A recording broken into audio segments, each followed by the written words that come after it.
Amigos, amigas, continuamos con esta mesa de investigación contra líneas sin censura, en donde estamos precisamente poniendo sobre la mesa documentos y las investigaciones de nuestros amigos a los que respetamos y admiramos. Esta noche nos acompaña Sósimo Camacho con una investigación que me parece importante porque dicen que el que no conoce su historia está condenado a repetirla. Los movimientos armados y la guerra sucia, los archivos de la Marina. Entre delincuentes rabiosos e idealistas equívocos calificaron analistas de inteligencia naval a quienes participaron en los movimientos armados de 1960 a 1996. Ante la insurrección del EZLN, la Secretaría de Marina ordenó a su unidad de inteligencia naval una serie de informes. Contralínea tuvo acceso a los archivos secretos que por primera vez dan cuenta de la información y la visión de la Armada de México sobre las guerrillas y la guerra sucia. Y para hablar de esto precisamente me conecto de estudio a estudio. Bueno, nosotros viajando, y ahí en el estudio de Contralínea se encuentra Sósimo Camacho, a quien abrazo a la distancia. ¿Cómo estás, Sósimo? Buenas noches. ¿Cómo estás, Vicente? Qué gusto me da saludarte. Muchas gracias por esta invitación y por supuesto que con mucho gusto platicando contigo y con la audiencia. Ya nos habías adelantado esta semana que en la mesa de investigación contra líneas sin censura pondrías para la audiencia este tema de las guerrillas, la guerra sucia, las investigaciones y la inteligencia incluso de las Fuerzas Armadas, Sósimo. Así es, Vicente, pues es parte del trabajo que he estado realizando en Contralínea, pues ya desde hace tiempo, un interés en los movimientos sociales, los movimientos indígenas, armados, aquellos o sociales también, y que en este caso, pues estamos hablando de los movimientos armados que florecieron, podríamos decir, en la década de 1970, generó pues toda una reacción del Estado muy impresionante, pues de manera muy desafortunada, violando derechos humanos para acabarlos, pero decirlo como bien tú lo señalas, Vicente, porque son un asunto de hoy. Los desaparecidos todavía no se encuentran de esa época, los saldos que hay, los pendientes con respecto de poblaciones enteras, de familias enteras, con respecto de desaparecidos, de víctimas de crímenes de lesa humanidad y de guerra sucia, pues son un asunto de hoy todavía. Hay que recordar que se creó recientemente una comisión que tiene un nombre muy amplio, se le conoce para cortarlo como la Comisión de la Verdad, que precisamente va a dar cuenta de todos estos hechos, estos crímenes de lesa humanidad que cometió el propio Estado mexicano, el viejo régimen, en contra de mexicanos y mexicanas que se organizaban para transformar el país, para traer, pues sí, para luchar en contra de la desigualdad, en contra de la explotación y también ante un férreo sistema político totalmente autoritario, cerrado totalmente, no había vías prácticamente para darle rienda a esta o darle conducto a estos pues ideas de democráticas que se tuvieron durante todo este tiempo por parte de sobre todo muchos jóvenes, normalistas rurales, normalistas también urbanos, estudiantes de la UNAM, del Politécnico, que muchos de ellos pues terminaron precisamente constituyendo algunos de estos movimientos sociales y también armados y que estamos dando cuenta en estos archivos de inteligencia naval. Mi querido Sósimo, en momentos en que la oposición, en este momento histórico, ahora en pleno 2023, acusa al presidente de básicamente ningunear, utilizar a las Fuerzas Armadas para, dicen ellos, militarizar nuestro país, bien nos debe ocupar cómo verdaderamente se usaba para reprimir a las Fuerzas Armadas en otros momentos, porque, insisto, la gente merece conocer su historia, conocer lo que ha ocurrido en nuestro país para entender con una perspectiva clara lo que se está diciendo y lo que está ocurriendo hoy en día en nuestro México, Sósimo. Así es, Vicente, pues en realidad no tendríamos que olvidar esta época de un control totalmente férreo sobre todo lo que ocurría prácticamente en la vida política, económica, social de nuestro país. No había movimiento social ni político, por muy pacífico que fuera, que tuviera algún tipo de futuro, si no era dentro del partidazo, si no era dentro del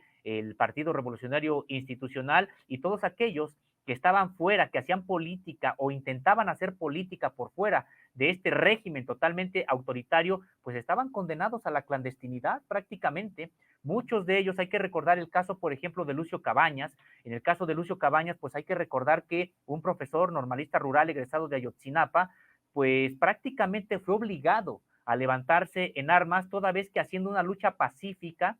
se le intentó asesinar, se le intentó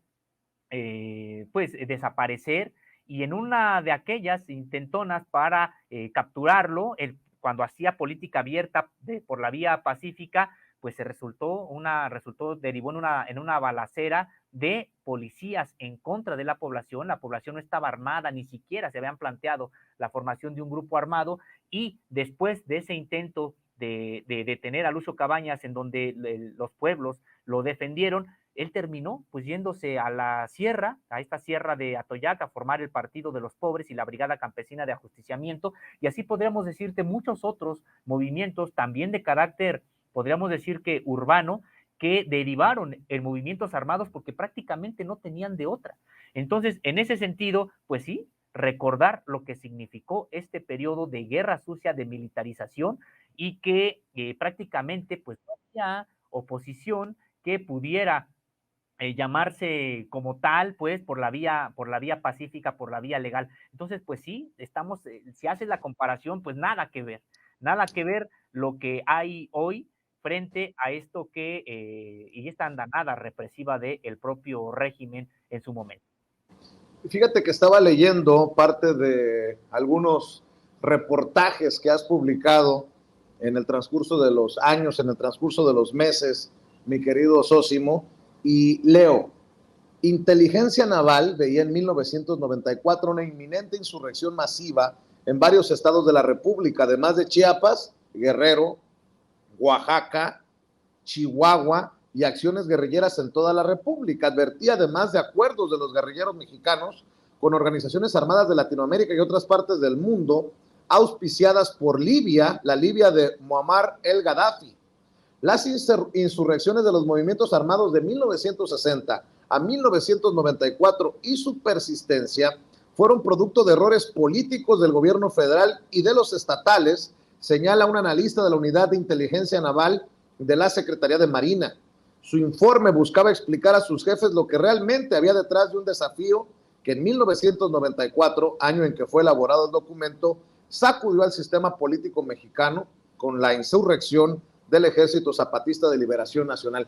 Qué interesante esto que planteas, Sósimo. ¿Tú lograste leer a este analista o entrevistar a este analista? Es leer. Todos estos son documentos que provienen decíamos, de inteligencia naval. Se trata de información que también nos parece muy relevante por algo, Vicente, en el sentido de que solamente, incluso las organizaciones defensoras de derechos humanos, aquellas organizaciones defensoras o que buscaban a sus familiares desaparecidos, que estuvieron en la lucha social y política de izquierda durante tanto tiempo, siempre pusieron, y te podría decir, pusimos también, por el periodo que yo estuve investigando este asunto, pusimos el ojo en la inteligencia militar de la sección segunda del Estado Mayor de la Defensa, y también en la inteligencia civil, la DFS, es decir, la Dirección Federal de Investigaciones, el Servicio Secreto, la DIPS, todas aquellas organizaciones pues que combatieron de manera ilegal, porque hay que decirlo, y violando derechos humanos, cometiendo crímenes de lesa humanidad a estos organizaciones tanto revolucionarias como sociales, pero no habíamos reparado en el hecho de que también la Marina, la Secretaría de Marina, es la entidad que organiza y administra pues a una tercera fuerza armada, la Fuerza del Mar, la Armada de México, y como tal, pues también tienen una unidad de inteligencia naval. Podría decirte, Vicente, que estos documentos, que en realidad estos son recientes, estos documentos son recientes a los que estamos haciendo referencia hoy, y que también has tenido la gentileza de leer un poco de los reportajes, son recientes, me refiero, son recientes en haberlos dado a la luz por primera vez. No ha habido medio de comunicación ni ninguna otra organización defensora de derechos humanos que hubiera tenido acceso a estos archivos de inteligencia naval, porque ni siquiera se sabía que existían. Estos archivos de inteligencia naval, pues sí dan cuenta y son muy valiosos en dos sentidos. El primero de ellos es porque primero estamos accediendo a documentos de inteligencia naval que no se sabía que existían. Y en segundo lugar, estos documentos son distintos, o son, podríamos decir, de dos tipos distintos a los que ya se conocen de la DFS, de inteligencia civil y de inteligencia militar de la Sedena, porque de inteligencia civil y de inteligencia militar de la Sedena solamente se conocen aquellos documentos, pues que sí, que recaban del espionaje, que recabaron durante tanto tiempo en fichas, de espiando a determinados líderes sociales, a determinados líderes políticos o indígenas, y es casi lo que tenemos, informes que rendían al gobierno de la República, pero son informes prácticamente de los agentes. Aquí sí hay de ese tipo de informes, pero también ya hay análisis que realizaron estudiosos intelectuales al interior de la propia Secretaría de Marina que interpretan lo que está pasando, cómo lo leen ellos, cómo leen a la Liga Comunista 23 de septiembre, cómo interpretan al movimiento, al MAR, pues, al Movimiento de Acción Revolucionaria, cómo interpretan al Partido de los Pobres de Lucio Cabañas, a la Asociación Cívica Nacional Revolucionaria de Genaro Vázquez. Es decir, son, además de que sí hay documentos de los agentes que recogen información en el terreno, también hay información, análisis ya de la parte intelectual de la propia Marina sobre estos documentos, y por eso podemos encontrar esto que tú has leído hace un momento. Señalan que el florecimiento prácticamente de estos, o el surgimiento de este tipo de movimientos armados, pues tuvo que ver con errores políticos. ¿Quién va a reconocer eso, digamos, de manera abierta y sobre todo en ese momento? Errores políticos del gobierno federal, errores políticos de los gobiernos de los estados que derivaron precisamente en expresiones como estas.